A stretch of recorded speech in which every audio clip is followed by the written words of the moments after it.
함께 볼 말씀은 데살로니가전서 5장 21절에서 22절까지의 말씀입니다.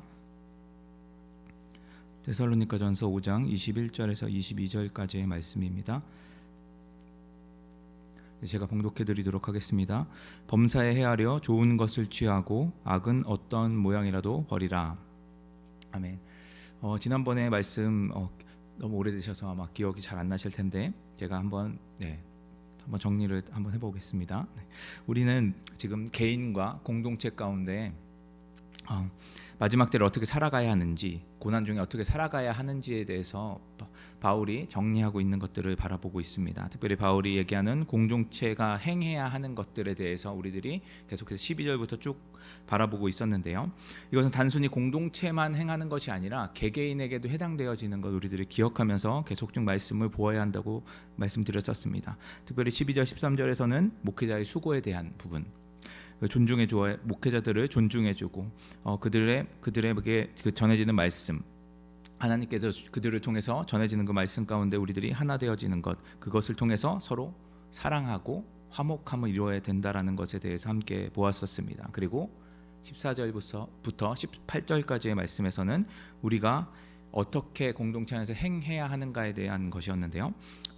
악을 선으로 갚고 오래 참고 항상 기뻐하고 쉬지 말고 기도하고 범사에 감사해야 한다라고 성경에 기록되어져 있었습니다. 특별히 이렇게 하는 이유에 대해서 하나님이 이것을 기뻐하시는 것, 하나님의 뜻이라고 우리들 함께 보았었습니다.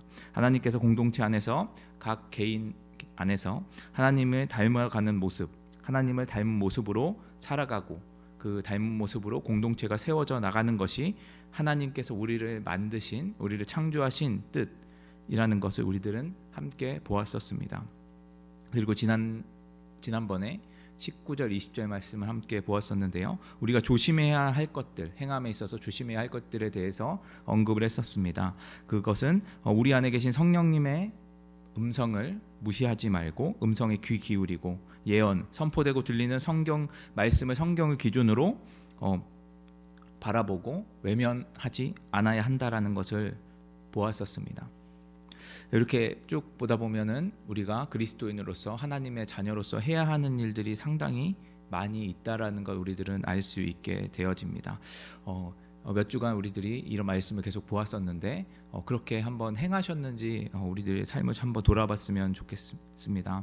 실제로 살아보니까 어떠시던가요? 정말 어렵죠. 정말 이렇게 행하기가 너무나도 힘이 듭니다. 하나님께서 기뻐하시는 뜻대로, 하나님의 뜻대로 살아가는 것이 우리들이 정말 어려운 일이라는 것을 깨닫게 되셨을 것입니다. 그러나 우리들이 바라보아야 할 것, 지금 내 모습이 아니라 하나님께서, 성령님께서 내 안에 계셔서 하나님의 뜻을 하나씩 이루어 가실 때 우리들이 그것을 나의 모습을 바라보면서 실망하고 낙담하는 것이 아니라 하나님을 바라보면서 하나님께서 이끌어 가시는 대로 순종하며 나아갈 때 이 모든 것들이 우리 가운데 행해지고 반드시 주님의 뜻대로 공동체가 개인이 이루어져 갈 것, 그것을 우리들이 기대하며 소망했으면 좋겠습니다. 오늘 읽은 본문 말씀 21절과 22절 말씀은 앞에 나오는 말씀 19절과 20절 말씀에 이어져서 나오는 말씀입니다. 21절 말씀을 한 번 더 보도록 하겠습니다. 제가 읽어드리겠습니다. 범사에 헤아려 좋은 것을 취하고. 이 말씀은 19절 20절 말씀의 설명에 해당되는 부분입니다. 19절 20절 말씀이 성령님과 예언에 대한 말씀이었죠. 교회 안에서 이 두 가지의 단어는 오해를 부르기에 굉장히 좋은, 문제를 일으키기 굉장히 좋은 주제들입니다.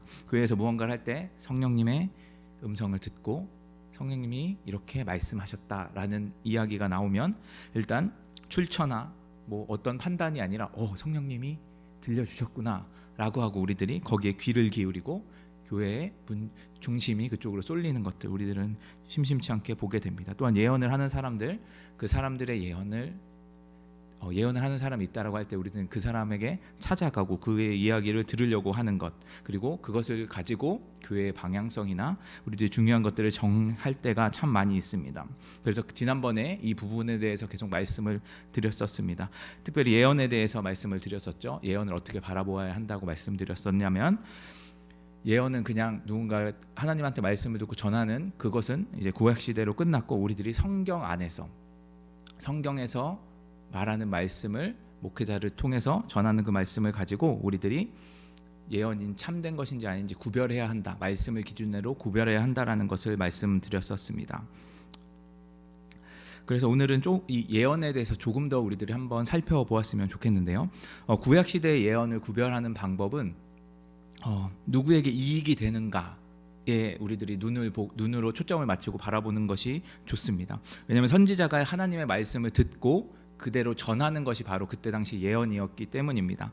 이 예언을 들을 때 그 기준을 어떻게 보아야 하냐면 자신의 생각이, 그 말하는 선지자의 생각이 들어가 있는가, 그리고 선지자가 좋은 방향으로 이야기를 하고 있는가, 자신에게 이득이 되는 방향으로 이야기하고 있는가, 또 누군가에게 잘 보이기 위해서 예언을 하고 있는가, 이런 예언을 하고 있다라면 그건 참된 예언이 아니라 거짓 예언이라고 보면 되어집니다. 지금도 이 부분이 어느 정도는 적용이 되어집니다. 그렇다고 해도 우리들은 지금 예수님 이후의 시대를, 돌아가신 이후의 시대를 살아가고 있기 때문에 이때 당시에 있는 예언으로 우리들이 판단하는 것보다 더 많은 것들이 필요합니다. 그래서 존 스토트라는 목사님, 학자분들이 계신데, 그분이 참된 예언과 거짓 예언을 구별하는 것을 5가지로 간단하게 설명을 해 주셨는데요.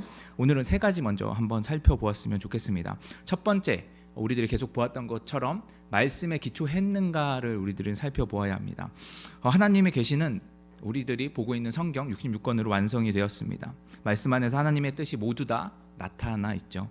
그래서 예언을 말한다고 할 때 전하고 들을 때 이것이 성경 말씀에 기초되었는지 우리들이 꼭 판단을 해야 합니다. 그것으로 바라보아야 합니다. 그런데 이것으로 우리들이 잘 모를 때가 있습니다. 왜냐하면 이단들은 거짓 예언을 할 때 성경을 인용하기 때문이죠. 그래서 두 번째로 이야기하는 것이 어떤 것이냐면 예수님에 대한 것입니다. 예수님이 어떤 분이신지를 우리들이 잘 알고 있어야 그것을 가지고 예언이 잘못됐는지 잘 되고 있는지를 깨닫게 되어진다는 것이죠. 이 잘못된 예언의 기초는 자신이 높아지거나 남을 신과 같이 바라보게 하기 위한 것이 참 많이 있습니다. 말씀을 악용해서 그렇게 되어지는 것이죠. 하지만 성경은 예수님을 온전히 높여드리고 있습니다. 그리고 또한 예수님은 완전한 사람이신 것을 이야기하고 있고 완전한 하나님이신 것을 이야기하고 있습니다. 즉 예수님이 몸이 없으시다, 그냥 영으로만 계시다 라고 한다거나, 예수님은 그냥 사람일 뿐이다 라고 이야기하는 것, 그런 것들을 듣거나, 혹은 내가 예수님이다 라고 하고 있는 예언을 듣게 된다면 빨리 그 자리에서 벗어나시면 좋을 것 같습니다. 또 한 가지 더 보자면, 3번째는 구원에 대한 것입니다. 구원은 우리가 무엇을 할 때 받을 수 있죠? 우리들은 아무것도 할 수 없습니다. 우리 무엇을 해도 받을 수가 없습니다. 하나님의 은혜로 우리들은 구원을 받게 되어지는 것이죠. 하나님께서 우리 가운데 예수님을 믿을 수 있는 믿음을 주셔야 됩니다. 주님의 은혜로 값없이 우리가 받은 것, 그것이 바로 구원이라는 것입니다.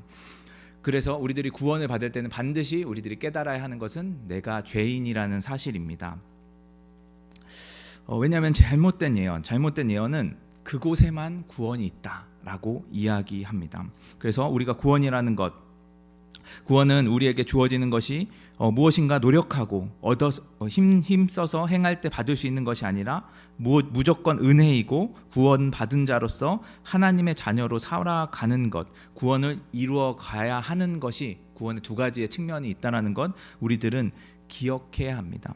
이것을 가지고 잘못된 예언들이 우리들을 유혹할 때 우리들이 그것을 가지고 분별을 할 수가 있죠. 이외에도 2가지가 더 있는데, 우리들의 선한 열매들이 맺히고 있는가, 예언을 통해서, 그리고 또한 공동체 안에 덕이 되어지는가, 모든 사람에게 덕이 되어지는가, 공동체를 해하고 분열시키려고 한다면 그것은 잘못된 예언으로 우리들이 바라보는 것이 좋습니다. 그래서 이것을 이 5가지를 바라볼 때 가장 중요한 것이 바로 19절에 나오는 것입니다. 그것이 뭐냐면 성령을 소멸하지 말라는 것입니다. 성령님께서 우리 가운데 오셔야 우리들은 말씀을 깨달을 수 있죠. 성경이 온전한 하나님의 말씀으로 들릴 수 있습니다. 또한 말씀을 깨닫고 예수님이 어떤 분이신지를 깨닫게 되어지죠. 그리고 참된 구원이 무엇인지 우리들은 알게 됩니다. 그래서 우리들은 성령님의 음성에 귀를 기울여야 하는 것이죠. 바울은 당시 시대에 마지막 때가 얼마 남지 않았다는 것, 그것을 이 바울 시대 이 데살로니가 교회는 그것을 믿고 살아가고 있었습니다. 많은 사람들이 핍박을 받았고요, 순교 당했었습니다. 예수님의 말씀하신 말세의 모습과 너무 유사한 상황 속에서 많은 이단들, 많은 잘못된 거짓 예언가들이 판을 치고 있었습니다. 그래서 그것을 쫓아가는 사람들이 생겼던 것이죠. 그래서 바울은 이 모습을 보고 사람들이, 이 교인들이 현혹되지 않기 위해서 이 부분을 언급하고 있습니다. 그래서 데살로니가 성도들에게 여러분들이 무엇에 집중해야 하는가라는 것을 21절에 이야기하고 있는 것입니다. 21절에서 바울은 좋은 것을 취하라고 이야기하고 있습니다. 여기서 좋은 것, 취해야 한다라는 것, 그것은 여러분들 모두 다 동의하실 것입니다. 여러분들 싫어하는 것 취하는 분은 없으시죠? 다 자기가 선호하는 것, 좋아하는 것, 기뻐하는 것에 우리들의 마음과 우리들의 몸이 움직이게 됩니다. 우리 본능적으로 그것을 따르게 되어 있죠. 그런데 문제가 하나 있습니다. 여기서 나오는 문제가 뭐냐면 범사에라는 것이죠. 범사에 헤아려서 좋은 것을 취하라고 이야기를 하고 있습니다. 범사는 모든 것을 이야기하죠. 근데 우리들이 세상을 살아가고 모든 환경 속에 노출되다 보면 내가 좋아하는 것만 있는 것이 아니라는 것 우리들은 알게 되어집니다. 그래서 분별이 필요하다는 것이죠. 헤아림이 필요하다라는 것입니다. 그래서 앞서서 보았던 것처럼 21절 말씀은 19절, 20절 말씀을 받아서 설명하고 있는데 여기서 그냥 성령, 예언만을 이야기하고 있는 것이 아니라는 것을 여기서 알 수 있습니다. 이 부분을 포함해서 바울은 전체를 이 범사까지 포함하고 아우르고 있는 것을 이야기하고 있는 것이죠. 다시 말하면 예언을 헤아려 취해야 하는데 그것은 예언뿐만 아니라 성령님뿐만 아니라 범사까지 헤아려서 좋은 것을 취해야 한다라고 말하고 있는 것입니다. 그런데 여기서 보면은 우리들이 지금까지 보아왔던 그 5장의 말씀들을 살펴보면은 다 일맥상통하고 있다는 것을 볼 수가 있습니다. 지난번에 말씀드렸던 것처럼 15절 말씀에서 항상 선을 따르라 라는 이야기 볼 때 선이 무엇을 이야기한다라고 말씀드렸었죠. 하나님, 선하신 분이 온전한 하나님뿐이라는 것 우리들은 바라보았었습니다. 여기서만 좋은 것은 무엇입니까? 우리에게 좋은 것이 어떤 것이죠? 우리에게 좋은 것, 가장 좋은 것은 하나님의 뜻을 따르는 것입니다. 그래서 18절에서는 하나님의 뜻이 이 선한 것으로 나오고 있죠. 그래서 다시 말씀드려서 좋은 것과 선한 것을 판단하는 기준, 바로 하나님의 뜻, 성경에서 우리에게 말하고 있다는 것입니다. 우리 안에 계신 성령님이 소멸하지 않고 그분께 귀를 기울이고 예언 성경의 말씀을 통해서 주어지는 것이 하나님의 뜻인 것을 알아서 그것을 취하라는 말을 지금 바울이 하고 있는 것이죠. 그럴 때 그냥 예언뿐만 아니라 우리들이 범사에 좋은 것을 헤아리게 되어지는 것이라고, 취하는 것이라고 이야기를 하고 있는 것입니다. 그러면서 바울은 22절에 이렇게 이야기하고 있죠. 악은 어떤 모양이라도 버리라 라고 이야기하고 있습니다. 취한다는 것은 우리 안을 채운다라는 것이죠. 우리가 채울 때 감당하지 못할 만큼 채우면 안 되겠죠. 그래서 우리들은 비워야 하는 것이 있습니다. 버려야 하는 것이 우리 가운데 있습니다. 그것을 바울은 악이라고 이야기하고 있는 것이죠. 특별히 여기서 나타나는 좋은 것을 취하다라는 단어를 좀 더 살펴보면 진짜를 식별하는 것을 이야기합니다. 동전, 위조지폐를 분별하는 것을 이야기할 때 사용하는 단어입니다. 다시 말하면 좋은 것을 취하고 악한 것을 버리는 것은 동전의 양면처럼 하나를 할 때 하나가 되어지고 중간은 없다라는 것을 우리들은 기억해야 합니다. 그래서 이 예언을 분간할 때 가장 중요한 질문이 말씀을 기초하였는가라는 것을 우리가 말씀드렸었죠. 그 말은 말씀을 기초로 하지 않는 것, 그 모든 것들, 하나님 뜻이 아닌 것은 모두 다 가짜, 그리고 악이라는 것입니다. 죄에 대한 정의를 할 때 하나님의 뜻이 아닌 것을 행하거나 하나님의 뜻을 행하지 않는 것을 죄라고 이야기합니다. 다시 말해서 단순히 그냥 나는 죄를 짓지 않았어요, 그러니까 난 잘못한 게 없어요 라고 할 때 그것이 악하지 않은 것이 아니라 내가 선을 행하지 않는 것 그 자체만으로도 바로 하나님의 말씀을 지키지 않는 것, 악한 것이라 죄라고 이야기하는 것입니다. 어떤 사역자분께서 하셨던 말씀을 제가 유튜브로 본 적이 있는데요. 굉장히 저에게 깊게 다가왔던 말씀입니다. 어떤 이야기였냐면 우리에게 저마다 죄에 대해 약한 부분 있습니다. 유혹을 쉽게 당하는 부분이 있죠. 그분은 음란에 대한 이야기를 하셨었는데요. 우리가 죄에 빠지지 않게 해서 어떤 생각을 하냐면 음란한 생각은 나쁜 거지, 죄를 짓지 말아야지라는 생각을 우리들 안에서는 하게 되어지죠. 근데 그럴 때 우리들은 벌써 이 음란에 대한 생각을 마음속에 품고 있게 되어지는 것입니다. 그걸 하지 않으려고 생각하는 것조차도 우리들은 그것을 생각하고 있다라는 것이죠. 그것은 우리 안에 그 죄에 대한 부분을 벌써 내어주었다, 그것을 버리지 않고 취했다라는 말이었습니다. 그것이 매우 저에게 공감이 되어졌습니다. 그래서 22절에서 말씀하는 악을 어떤 모양이도 버리라라는 것은 악에 대해서 부정적인 생각이든 긍정적인 생각이든 어떤 모양이든 버려야 한다, 가지고 있지 않아야 한다, 내 안에서 그 존재 자체를 없애야 한다라는 이야기입니다. 그런데 이것을 버리는 것은 우리들이 참 쉽지 않죠. 주변에 온갖 유혹이 도사리고 있고 그것을 버린다고 할 때 내 안에 그만큼 공간이 비어지게 되는데 그 공허함을 어떻게 채우는가, 우리들은 그것을 고민하게 되어집니다. 그래서 우리들은 악한 것들 우리 안에 들어오기 전에, 그것을 생각하기 전에, 떠오르기 전에 그것보다 먼저 하나님에 대한 생각, 말씀, 성령님에 대한 마음을 우리 마음속에 채워 넣어야만 악을 버리는 것이 가능해집니다.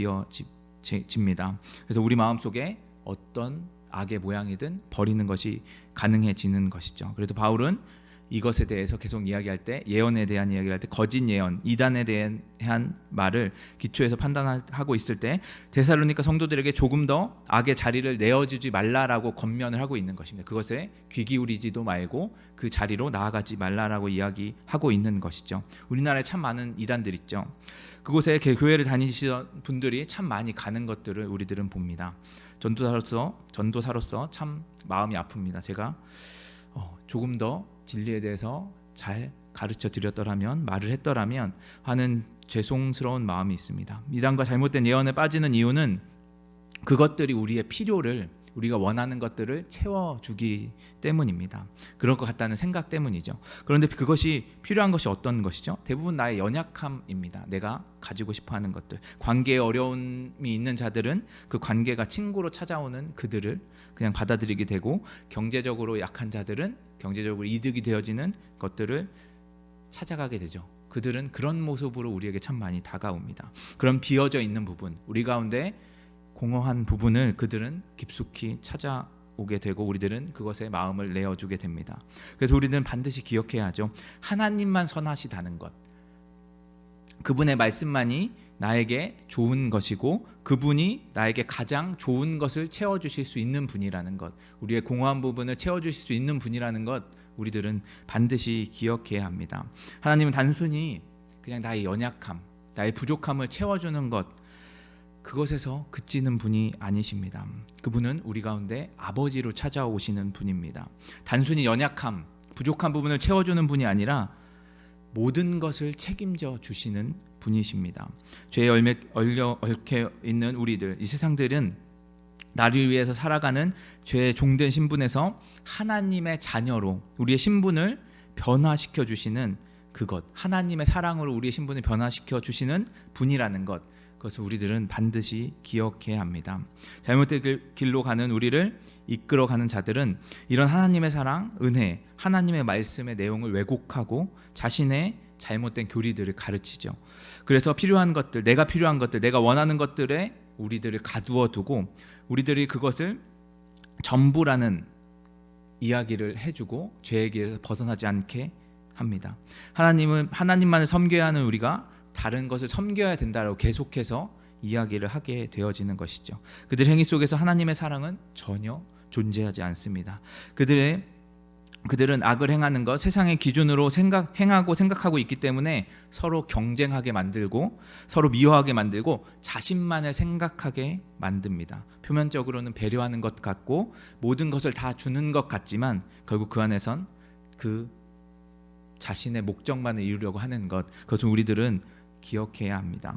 사랑하는 성도 여러분, 우리의 삶의 기준이, 선택의 기준이 내 필요, 내 부족함, 나의 만족이 아니라 하나님의 말씀이 기준되어졌으면 우리 참 좋겠습니다. 그럴 때 잘못된 길로 가고 있더라도 이단이 접근한다 해도 우리는 범사에 좋은 것을 헤아려 취할 수 있게 되어지기 때문입니다. 이것은 꿈의 이야기, 그냥 먼 이야기가 아니라 우리가 살아가고 있는 현실의 이야기입니다. 내가 선택하는 것들, 내가 생각하는 것들은 말씀을 통해서 우리는 먼저 점검해야 합니다. 하나님이 보시기에 이것이 좋은 것인가? 하나님께서 말씀하시는 뜻이 바로 이것인가를 우리들은 항상 점검하고 그것을 가지고 우리는 헤아리며 좋은 것을 취해야 합니다.